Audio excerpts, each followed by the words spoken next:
Olá pessoal,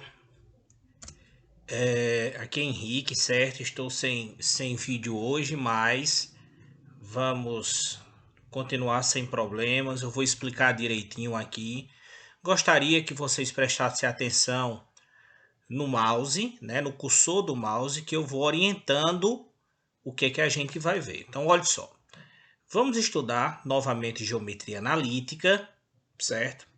Novamente com o estudo da circunferência, ok? Só para lembrar que na aula passada a gente estudou a equação geral, a equação reduzida da circunferência, e na aula de hoje nós vamos continuar com a equação geral, ok? Então, só para recapitular, no estudo da circunferência, nós encontrávamos a equação com a distância entre os pontos. Que pontos são esses? O centro da circunferência e o ponto em estudo. Então, essa distância que nós sabemos que é o raio da circunferência, ela pode ser encontrada utilizando a distância entre dois pontos, certo? Que foi assunto da nossa primeira unidade. Esse ponto P está sobre a circunferência, mas só para lembrar que ele poderia estar em qualquer lugar, certo? Que é chamado de lugar geométrico, ok? Então vamos lá. Nessa segunda aula, nós vamos falar basicamente da equação geral. Eu tinha dito a vocês que a equação geral nada mais é do que uma forma diferente da equação reduzida, certo? Então vamos para a equação geral. Olha só. Como nós vamos obter a equação geral da circunferência de centro AB, que são as coordenadas do centro, e de raio R? Olha, nós temos aqui a equação reduzida da circunferência, onde o valor de A e o valor de B correspondem ao centro da circunferência, e nós temos aqui o raio. Vocês vão lembrar que da equação reduzida, como eu posso encontrar a equação geral? Simples. Calculando os produtos notáveis que aparecem na equação reduzida da circunferência, obtemos a equação geral dessa circunferência. Então vamos lá. Desenvolver os produtos notáveis. Aqui nós temos o quadrado da diferença de dois termos, como também aqui.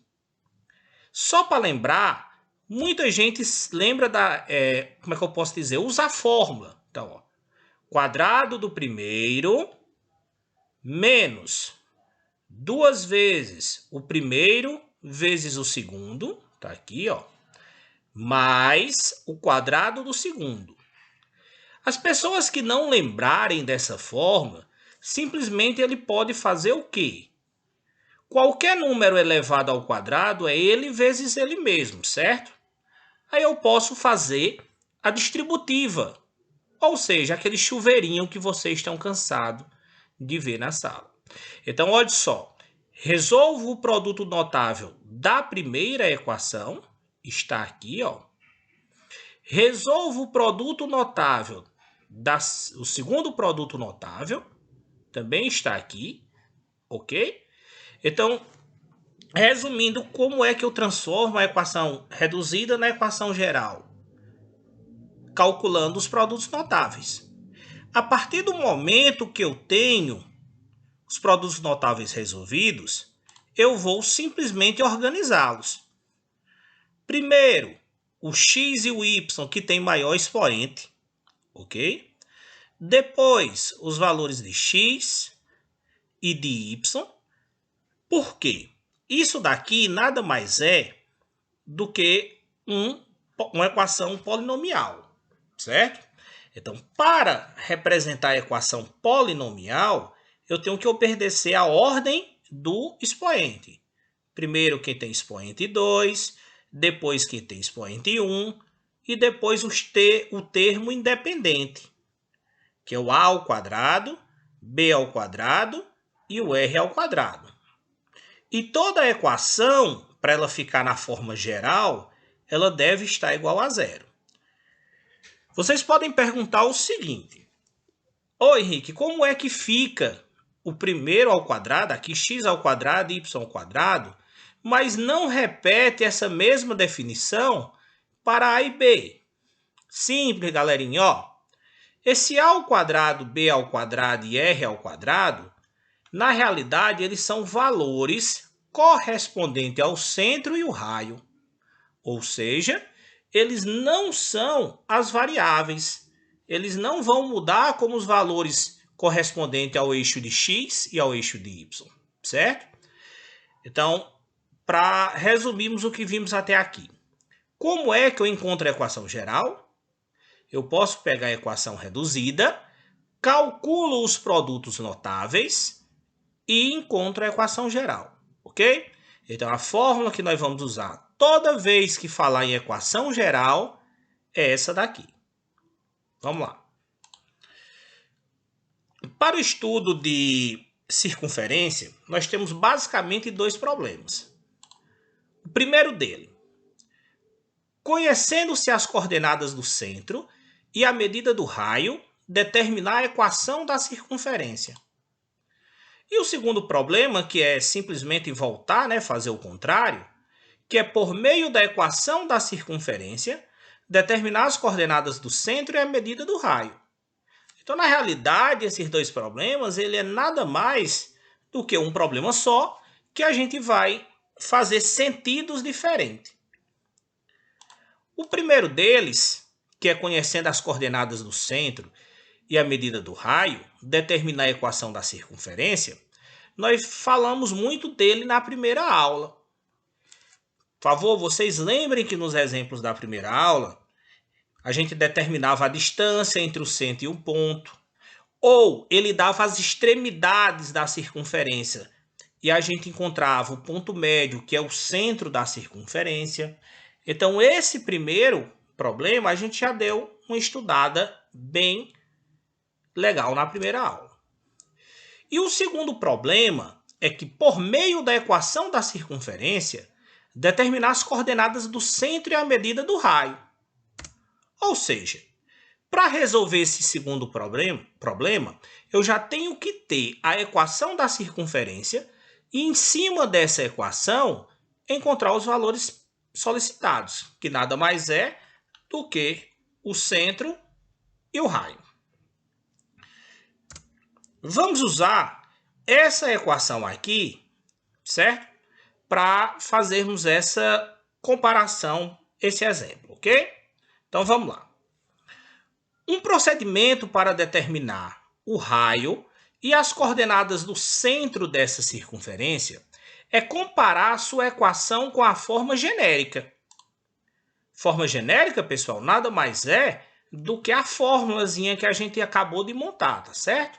X ao quadrado mais y ao quadrado menos 2ax menos 2by. Aqui é o centro. E aqui é a parte do termo independente. Mais a ao quadrado mais b ao quadrado menos r ao quadrado. Vamos lá. Essa equação foi o exemplo do slide anterior, certo? Eu peguei uma equação qualquer e dessa equação nós vamos descobrir os valores do centro e do raio. Então, como ele diz aqui na dica, a gente tenta igualar essas duas equações para ver os termos que são semelhantes. Então, por exemplo, aqui nós poderemos encontrar o quê? O valor de A, né? Porque eu tenho que menos 2ax é igual a menos 8x. Como eu tenho um x em ambos, eu vou ficar com menos 2a igual a menos 8. Aqui a mesma coisa. Menos 2by igual a 16y. Posso excluir os y. Ficará menos 2b igual a 16. E aqui eu tenho o termo independente. Lembrando, aqui eu não tenho três valores desconhecidos, porque o a e o b eu já vou ter os valores depois que eu resolvo isso, certo? Então, eu vou descobrir o valor de A e de B para ter o centro e vou descobrir o valor de R para ter o raio. Vamos lá. Novamente, eu tenho uma equação genérica aqui e vou comparar com a equação dada no exemplo, certo? Então, menos 2ax igual a menos 8, certo? Ele está dizendo aqui que a gente tem que igualar, né? Então, o que eu vou fazer para encontrar os valores do centro e do raio é justamente igualar os coeficientes. Então, vamos lá. Menos 2a igual a menos 8, nós temos que a é 4. Menos 8 dividido por menos 2, 4. E vou pegar a segunda parte aqui, ó, a parte do b. Menos 2b igual a 16. 16 dividido por menos 2, temos que b igual a menos 8. Olha, se eu já encontrei o valor de A e o valor de B, eu já encontrei o centro da circunferência. Ou seja, o primeiro problema está resolvido. Precisamos agora de quê? Precisamos do raio. Então, para encontrar a parte correspondente ao raio, eu tenho que ter o termo geral. Tranquilo? Vamos lá. Pego a equação genérica e pego a equação dada. Olha, essa parte aqui é que eu vou resolver. Substituindo os valores de A e B no termo independente da forma genérica, A ao quadrado mais B ao quadrado menos R ao quadrado, igualando ao termo independente da equação da circunferência, podemos determinar a medida do raio. Então, é isso daqui, ó. A ao quadrado mais B ao quadrado menos R ao quadrado igual a menos 20, certo? Esse igual a esse. Valor de A, 4. Valor de B, menos 8. E o R continua. Olha só, pessoal, como eu tinha dito a vocês, nós não vamos encontrar os três valores ao mesmo tempo, até porque seria impossível. Então, a partir do momento que eu já tenho o valor de A e já tenho o valor de B, a única incógnita que vai ficar para a gente é o R. Certo? Vamos lá. Resolvendo as potências, 4 ao quadrado, 16, menos 8 ao quadrado, 64. Passando aqui 16 e 64 para o segundo membro da equação, fica tudo negativo, temos que menos R ao quadrado é igual a menos 100, R ao quadrado é igual a 100, então o raio é 10. Sempre positivo porque está falando de uma distância, certo? Então, nós resolvemos o nosso problema da questão. Nós encontramos o centro da circunferência e encontramos o raio. Então, pessoal, com essa aula de hoje, a gente encerra a parte de equação da circunferência, que foi a equação reduzida e a equação geral. Na próxima aula, nós vamos falar sobre as posições relativas, tanto entre ponto e circunferência, como também entre reta e circunferência. Só um aviso, no Google Sala de Aula eu vou disponibilizar as questões, tanto do livro como da apostila, que serão cobradas essa semana. Assim também, como eu já tinha perguntado a algum dos alunos, quais questões queriam que eu resolvesse. Eu vou fazer o vídeo com a resolução das questões e também vou disponibilizar o link para vocês. Ok? Estudem, vamos ter responsabilidade, é um ano muito importante. Um grande abraço a todos e até a próxima aula. Tchau!